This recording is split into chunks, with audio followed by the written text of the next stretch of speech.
రేపల్లెలో గెలిపే లక్ష్యంగా వైసీపీ ముందుకు సాగుతుంది. ఈసారి ఎలాగైనా టీడీపీని ఓడించేందుకు సీఎం జగన్ రంగంలోకి దిగారు. రాజ్యసభ సభ్యులు మోపిదేవి వెంకటరమణని కాదని ఈ ఊరి గణేష్ కి టికెట్ ఇచ్చారు. ప్రత్యర్థిని రాజకీయంగా దెబ్బ కొట్టాలంటే అదే సామాజిక వర్గానికి చెందిన నేతనే జగన్ ఎంచుకున్నారు. ఇక జగన్ నమ్మకాన్ని నిలబెడుతూ ఈ ఊరి గణేష్ దూసుకుపోతున్నారు. గణేష్ కు మద్దతుగా గౌడ్ సంఘం రంగంలోకి దిగింది.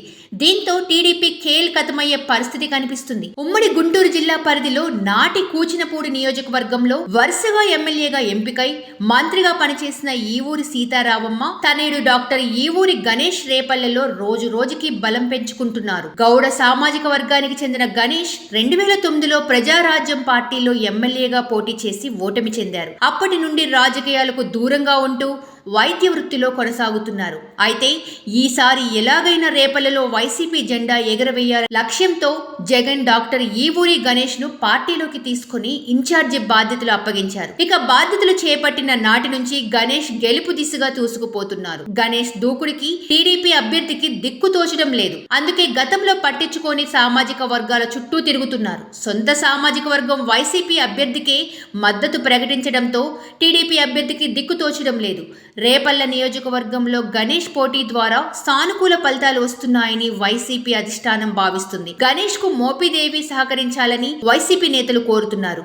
మోపిదేవికి రాజకీయంగా ఇవ్వాల్సిన ప్రాధాన్యత కంటే జగన్ ఎక్కువ ఇచ్చారన్న వాదన వినిపిస్తుంది. గతంలో ఎన్నికల్లో రేపల్లె అసెంబ్లీ సీటులో వైసీపీ ఓడిపోయింది.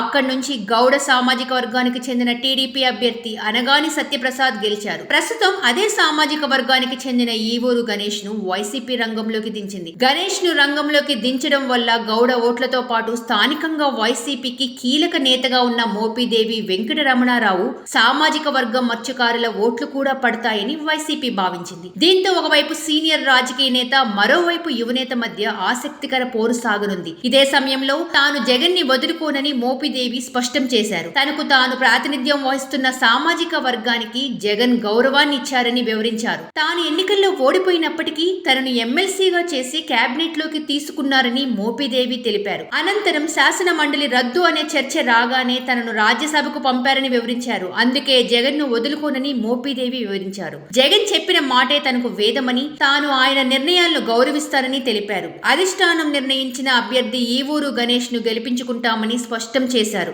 అటు గణేష్ దూకుడు, ఇటు మోపిదేవి సహకారాలతో రేపల్లెలో వైసీపీ జెండా రెపరెపలాడడం ఖాయమని తెలుస్తుంది.